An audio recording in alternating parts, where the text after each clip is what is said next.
জয় মঙ্গলবারে মঙ্গলচণ্ডী পূজা ব্রত। জয় মঙ্গলচণ্ডী জ্যৈষ্ঠ মাসের প্রত্যেক মঙ্গলবার করা হয়।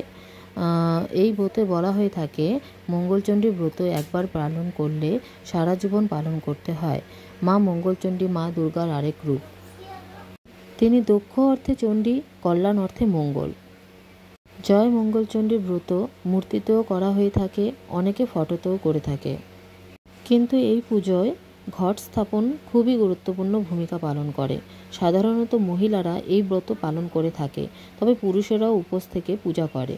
পতিপুত্র ও সংসারে মঙ্গল কামনায় মহিলারা এই ব্রত করে থাকে। ব্রতের উপকরণ: 17টি কাঁঠাল পাতা, 17টি সুপারি, ধান, দুব্বা, ফুল, পাকা আম, পৈতে ও কাঁঠাল ইত্যাদি। আলপনাতে দিতে হয় পদ্ম ফুল। পূজা বিধি: সব জোগাড় করে নিয়ে ঠাকুর ঘরে বসে গঙ্গাজল হাতে নিয়ে আচমন করব।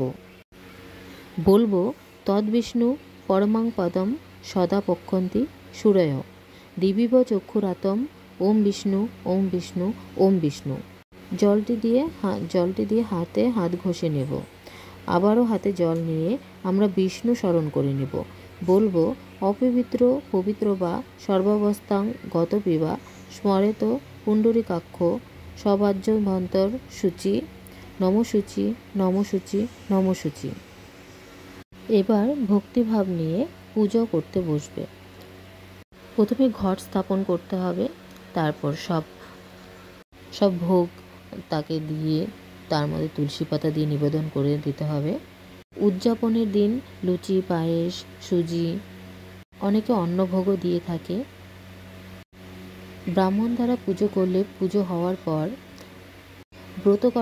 ব্রতকথা পাঠ করতে হবে এবং ব্রতকথা ব্রতীদের শুনতে হবে ভালো মতো।